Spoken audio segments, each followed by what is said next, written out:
Yay! Our first virtual event. Hallelujah.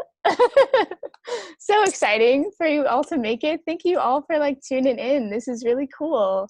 And community support is all what grassroots is about. So great. And I'm sure, as many of you know, we're going to be hearing from Cynthia McCain tonight and her poetry collection, The Dream of Falling. It was published in the Blue Heron Review, Heart, Timberland Review, and the Rumpus. Her first chapbook was Woman Horse, and she is a retired forest ecologist and lives in the outskirts of Corvallis with her husband. In The Dream of Falling, she celebrates things found in unexpected places and things no one knows to listen for. Her book is available on our website, which I will post in the chat for you all to see, and it's that way. And I'll do that right after we start. And it's going to be around 40 minutes long, so she's going to read some poems, and if you have any questions after the poems, feel free to ask her questions, but there will be one big Q&A session at the end. And if you could please all remain muted until you want to ask a question, that would be great, so we don't get any weird background noise. Great. All right, please welcome Cynthia McCain. Yay. Hey, thank you so much for joining us tonight. And it's a warm night and I'm nervous, but what the hell? I would like to very much thank Grassroots for being willing to host an event like this, stepping out, being virtual. And I'd also like to acknowledge Finishing Line Press, who put out this gorgeous book. I mean, it looks great, doesn't it? Well, not the sticky notes, but the book looks great. So I thought I would mainly read from The Dream of Falling tonight. I do have a couple poems from my other chapbook, Woman and Horse, that's also available from Grassroots, by the way. And I'd throw in a few new poems, just hoping that you hadn't heard them and that they might be something fresh. So I asked Anya which poem she wanted to hear, and she said the one about the chickadee. So let's start out with Chestnut-Backed Chickadee. Because I can name them, I think that I know them, but I don't know where they'll sleep tonight. Is the leader of their flock a male, strong and dour, or a female, certain and impatient? Are chickadees ever alone? In winter, they join with nuthatches, creepers, kinglets, a tiny festival touring the trees together. Why? Because I can hear them, I feel at home here, but I don't know what the familiar sounds mean. There's that call in a gurgle. This is mine, this is ours.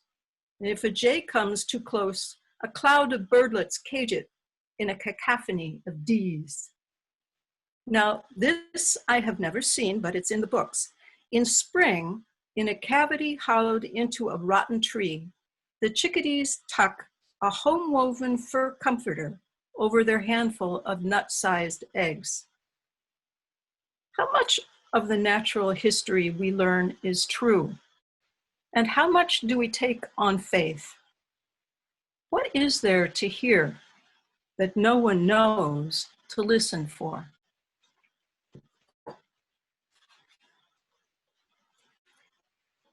So the first one that I had planned on reading is actually a winter poem. It was 90 degrees today, so I figure a winter poem is just what we need.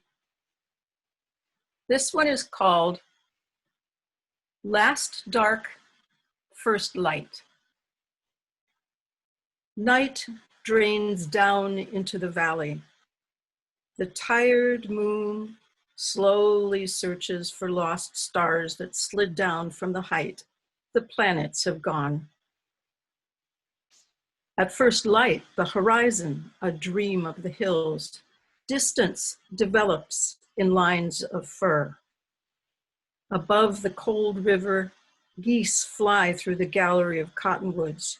The shout of the V far off and unfollowed leaves no shadows, leaves silence. There is a rest between fall and springtime that passes for winter where we live. Hazel flowers during this pause, an early riser like you, quietly watching the sun return.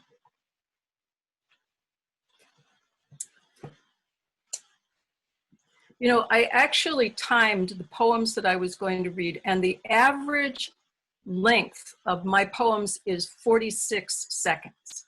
So I can get a lot of poems in here, just to let you know. Oh, I have a question, I guess. Okay. Are you're gonna read some from your other book, Woman and Horse, too? But just a couple. Okay. This next one is also, it's from The Dream of Falling. And Alice said she liked this one, so I wanted to read this. The color of ice. In the Arctic, in the farthest North Arctic, where latitude and longitude converge, the land is made of water.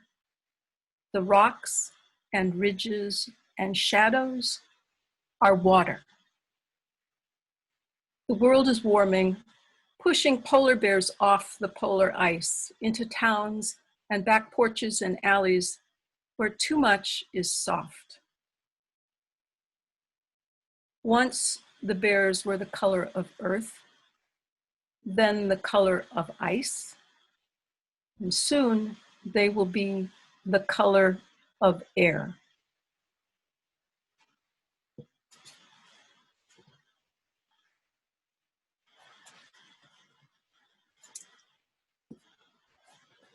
This next one, I actually made into an animated video, which is, you can get on my website and check it out. But we've been bathed in statistics lately. Every day I open up my news on my phone and I read statistics, percentages, rates.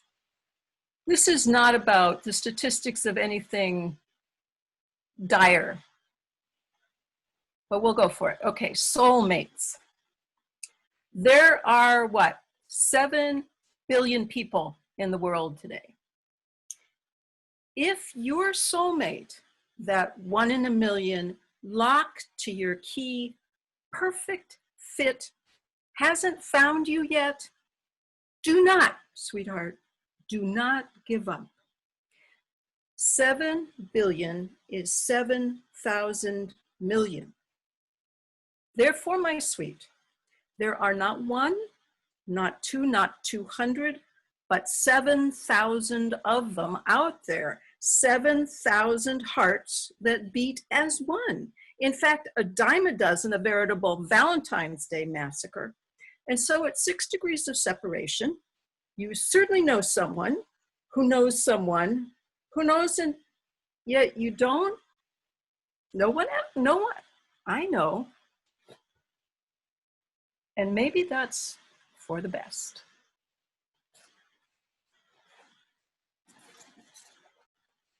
So those were all over the place, right? Yeah. But writing poetry is really an all over the place kind of thing for me. You just never know what you're going to write about. So this next bunch are all closer to home. In fact, this one is just right down the street from Grassroots Bookstore. It's called Hardware. The other day, a man said going to his family for love was like asking for bread in a hardware store. Now, in Corvallis, we have Rob Nett's Hardware, family owned since 1893 or thereabouts, same building, wood floors that have survived cork boots and high heels. You can go to Rob Nett's and buy a single washer, a nut, or a cotter pin. They'll cut you a key, tell you which switch you need. They look tired. And there have been rumors of a chain, but they are still my favorite store in town. Oh, Rob Nett's. Pack me a lunch, Make it with bread that you bought at Rob Nett's, a peanut butter and screwdriver sandwich. Pack it in a toolbox.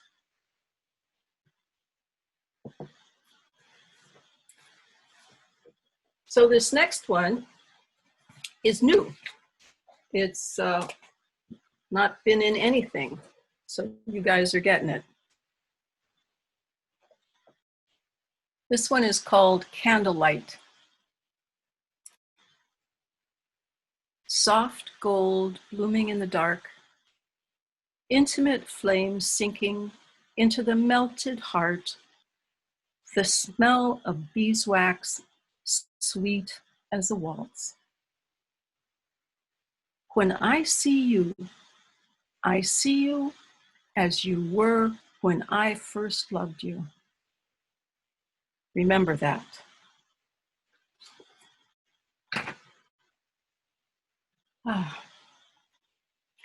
One of the things that makes a big difference to me is being able to be alone. And I think with the pandemic and the isolation, most of us have had a lot more alone time than we're used to, but some have been alone together. And there are times when you just need to be alone, and that's when you see things. So this is an ode. It's called In Praise of Solitary Walks.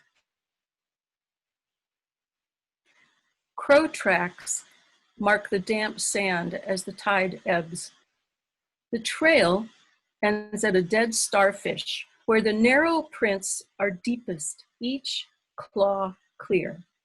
That's where the crow went from sand to air. When the beach dries, the wind smooths out the one-way trail. One winter morning at the south end of Odell Lake, there were marks of a bird hunting near the shore. It had landed hard, then sliced long blue parallel shadows into the snow with cold wings. By afternoon, the sun erased the tracks. It could have been an osprey, could have been an eagle. A surf scoter dives in the woven waters between the waves at the beach off Newport. It leaves no evidence, no burrow in the roughened ocean for those too late to see.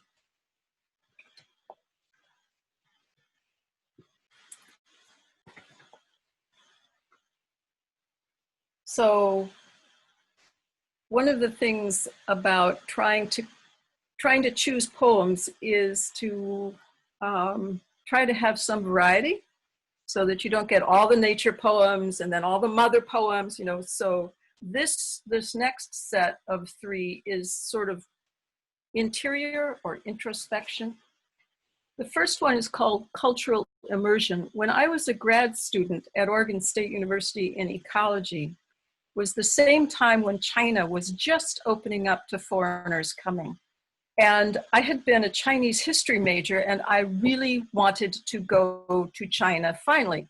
And it turned out that the same time I was in the office going, how can I get over to China? They were looking for a graduate student to go to China because OSU had an exchange program with a forestry university over there. And they were like, yes. So I went and I spent an entire year there. I was very naive. It was a wonderful experience. They are wonderful people, but I really was not prepared. So this is called Cultural Immersion. 1, it's not that I feel guilty. I took off the slip covers. I cried in public.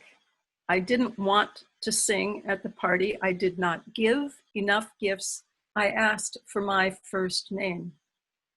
When she took my arm crossing the street, when they pushed me squeezing into the bus, when I missed the train, the crowd swarming like bees, bones on the restaurant table. 2, It was a coal city in Heilongjiang. There was a 2-story brick tower not far from the foreigners' hostel that may have been there for power, hot water, a boiler. Maybe, I don't know. I grew up in California. We bought electricity pre-wrapped in plastic at Safeway. There were white cotton slipcovers on the flesh-colored chairs in the foreigners' hostel. One more layer between me and the world. I uncovered the desk chair in the name of freedom and claustrophobia. And by the end of the year, the chair was gray. 3, we are cultured like pearls.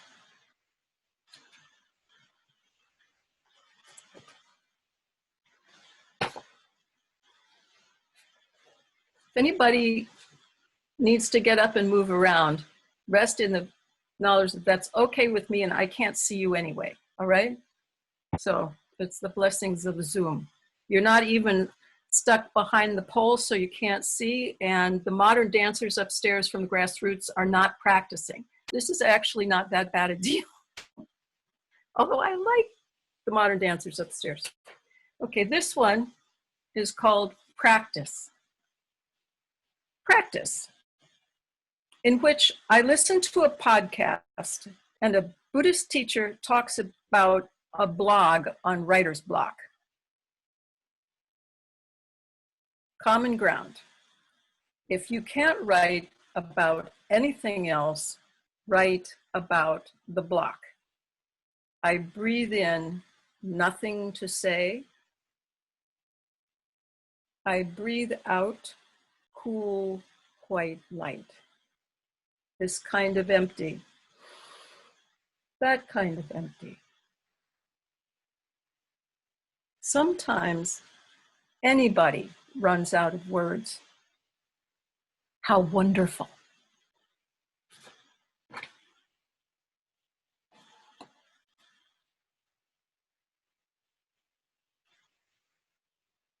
The next one, and then I'm going to take a little break. Not really long, but you can't listen to too many of these in a row. The next one is called Lullaby for the Inner Critic. Now, not that I can see all of you, but all of you who have an inner critic, can you wave your hands? You do too, come on. All right. He's smiling, but I know the truth. Lullaby for the Inner Critic. You watch me, watch over me. Don't worry about me. Stop. Let me see your fierceness, your fear. Always on duty, always here. Let's stand in the open field. Nothing is falling on us. No one is watching us. No one is coming towards us. Relax in my arms. Let your mouth go soft.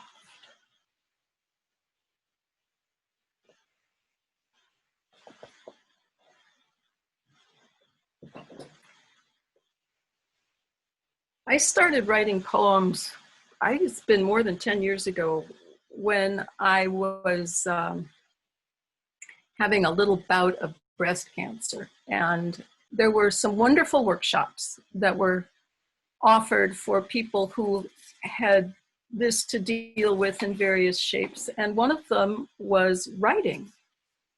And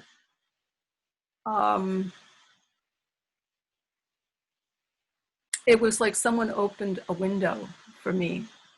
And then I was also going over to the Sitka Center for Art and Ecology because my friend Sarah had introduced it to me as a place where you could take workshops and things that you just would never have otherwise thought to do. And it's over at Cascade Head on the coast. It's gorgeous. And I signed up for a poetry workshop there because I had had a good time at the cancer thing. And I wrote a poem there, and I said it to myself the entire 2 hours driving back home.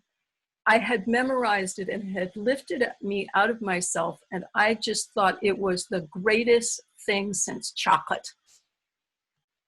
And it still has it takes you places inside your head that are just fun. I mean, you have places in your imagination that are just good to hang out in. And writing is a great reason to spend some time in the inside of your head. I don't know why other people write. I mean, some people say it's to express emotions or to understand ideas, and all of those are true. But I think the truth is people write because it feels good.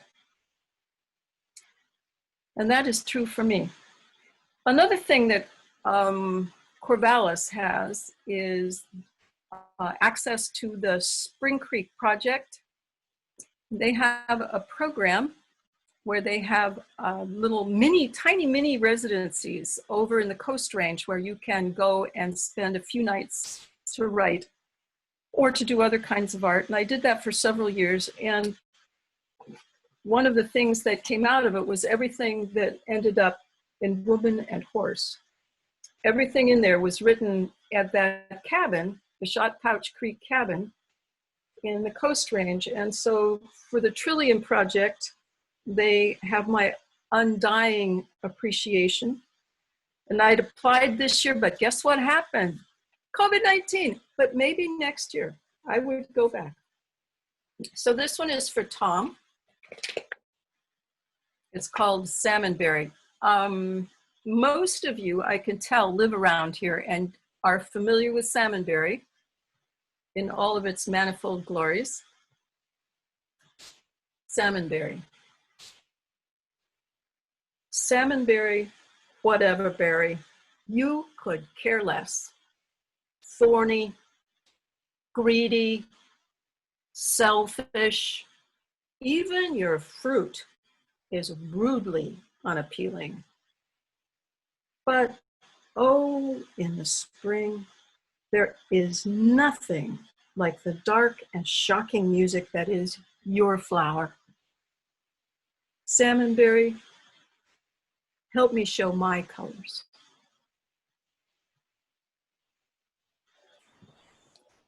When I worked for the service, I spent days crawling through the thorns and salmonberry. Salmonberry has a special place in my heart, and it has a special place in most of the scarring on my wrists too. It's a great plant, better seen from afar.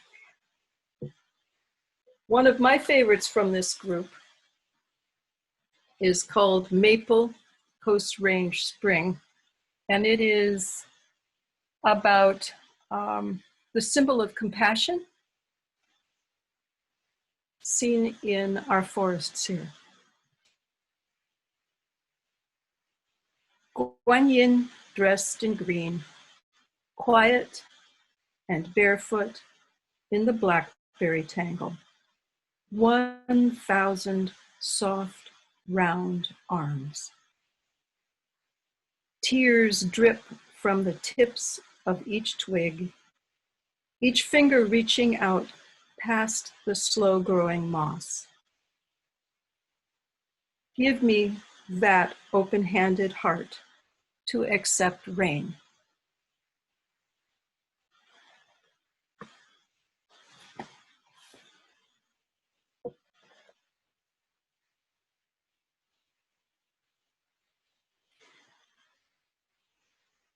Well, there are many more poems from Shot Pouch Creek in Woman and Horse.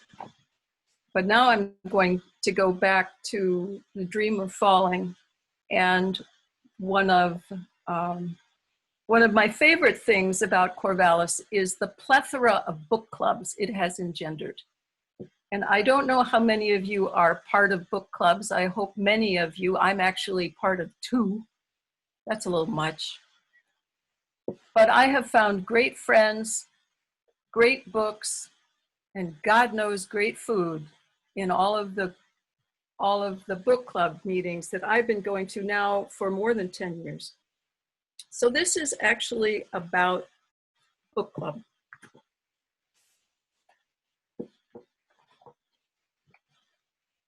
Ladies at book club, careful not to say what no one wants to hear. Ladies at book club, startled to find out how very different we are. Ladies at book club, having opinions all woven together like making a basket. We earn badges in gentility, cancer, and elder care. We earn badges in association.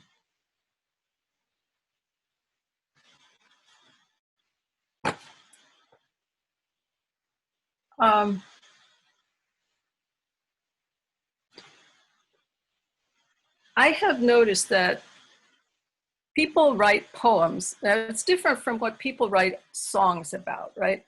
People write poems. They write love poems. They write a lot of parent poems and a lot of death poems. And I think it's because you can actually meet your grief in poetry the way it's very difficult to meet grief any other way. So I have more than one poem about my mother, but this one was also written at Sitka Center. And it's called Las Viudas, which means the widows.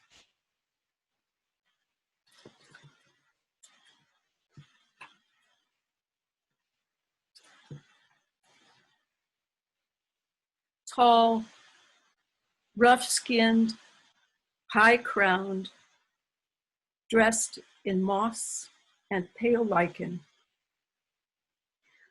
Some spruce are stately, sober, joined solidly to the earth. Others stand above a gap, ridged by roots not meant to bear that weight. They grew, seedling and slender sapling, on logs that promised to lift them above the shadowed forest floor. Many grew on logs too big or too soon decayed and will fall early.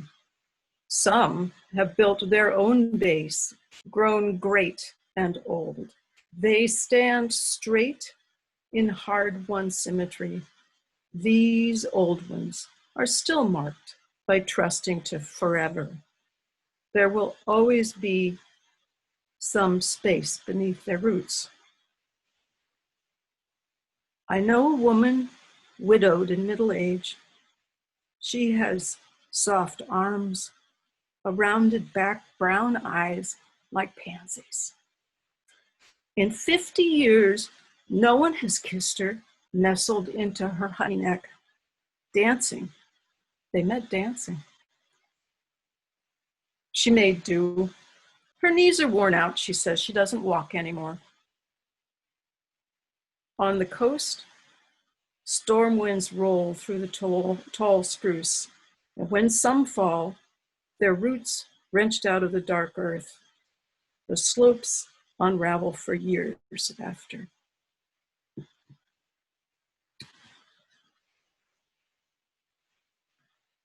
You know, that is one is still hard for me to read out loud. I think that's okay.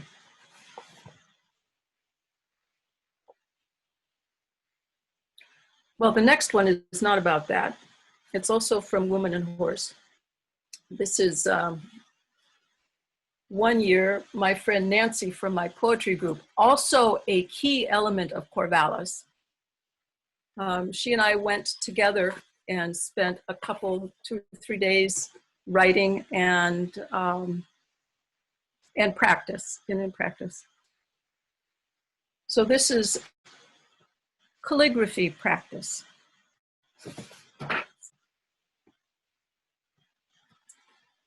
writing the character for intimate, moment, water, and impermanence, then rinsing the ink from the brush. Each stroke begins, moves to its end, ends. Each intimate moment begins. When it is moving, never think of ending. Each moment ends. The end is always there, wrapped close around the beginning. The movement is never inevitable.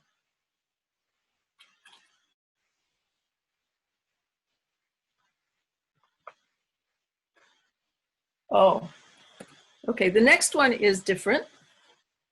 There's also a new one. It's called Somehow. I hope this never happens to you. The freezer failed somehow. A whole year of garden. Tomatoes, tomato sauce, tomatillas, salsa with serranos, with jalapenos, and peach jam, pear sauce, apple sauce, mole. All that time, sun, water, weeding, and cooking, caring, all composted, which is a circle, smaller than planned, without us in between. Yet, how fine that offering, covered in maple leaves.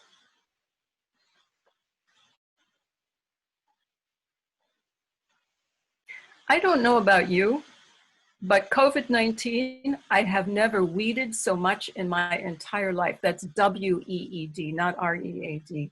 Somebody said, what have you been doing a lot of lately? And I say weeding, and they're like, really, what have you read? You know, it's like not like that. So we cleaned out the freezer and we plugged it back in, and we have our fingers crossed, and I will let you know how this season goes.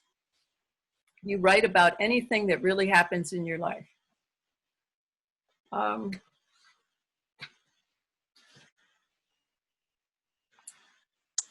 It looks like we have about like 10 minutes left, but we can also go like longer, because I just got a notification from Zoom that the 40-minute limit is not there anymore. So we can go however long you want. So yeah. Oh my God.